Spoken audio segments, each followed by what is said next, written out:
அண்மை செய்தி. பாகிஸ்தானில் உள்ள 8 ராணுவ தளங்களை இந்தியா தாக்கி அழித்திருப்பதாக தகவல் வெளியாகியிருக்கிறது. பாகிஸ்தானில் உள்ள 8 ராணுவ தளங்களை இந்தியா தாக்கி அழித்திருப்பதாக தகவல் வெளியாகியிருக்கிறது. விவரங்களை வழங்கவிருக்கிறார் செய்தியாளர் ராஜகுமரன். ராஜகுமரன், விவரங்கள். பாகிஸ்தானில் இருக்கக்கூடிய 8 ராணுவ தளங்களை தாக்கி அழித்திருக்கின்றது இந்தியா. அதில் ராவல்பிண்டியில் இருக்கக்கூடிய ராணுவ தளமும் மிக முக்கியமானது. குறிப்பாக இஸ்லாமாபாத்தில் இருந்து 10 கிலோமீட்டர் தூரத்தில் இருக்கக்கூடிய ராணுவ நிலைகளை கூட அசால்ட்டாக நம்முடைய இந்திய ராணுவம் தாக்கி அழித்திருக்கின்றது. அந்த அளவு பாகிஸ்தான் நாட்டினுடைய பலம் என்ன என்பதை கண்டறிந்து முதலில் அதை அழித்திருக்கின்றார்கள்.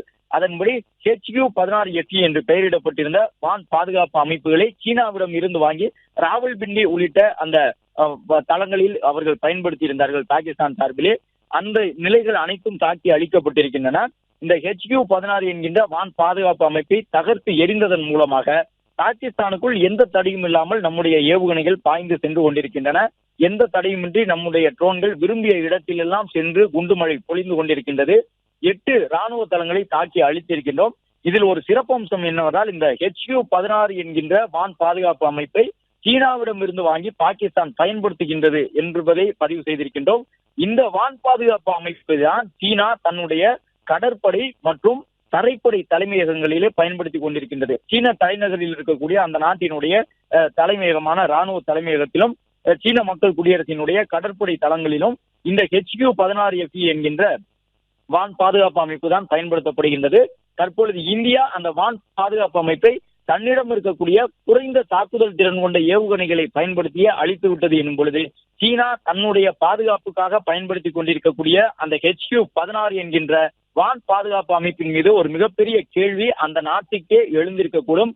பாகிஸ்தானை நாம் அடித்திருக்கக்கூடிய இந்த பயங்கர அடி சீனாவிற்கான ஒரு பாடமாகவும் இருக்கும் என்று சொல்லப்படுகின்றது.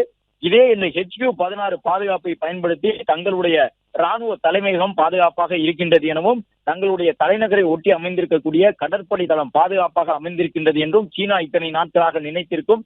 ஆனால் இந்தியா போன்ற ஒரு வலிமையான ராணுவம் தன்னுடைய குறைந்தபட்ச செயல்திறனை வெளிப்படுத்தும் பொழுதே தங்கள் நாட்டினுடைய வான் பாதுகாப்பு அமைப்புகள் எந்த அளவு சிதைந்து சின்னாபின்னமாக்கி இருக்கின்றன என்பது சீனாவிற்கான ஒரு மறைமுக பாடமாகவும் அமைந்திருக்கின்றது. உலக அரங்கில் இந்தியா ஒரு வலிமை மிக்க தாக்குதல் நடத்தக்கூடிய நாடாக இன்று மாற்றம் பெற்றிருக்கின்றது.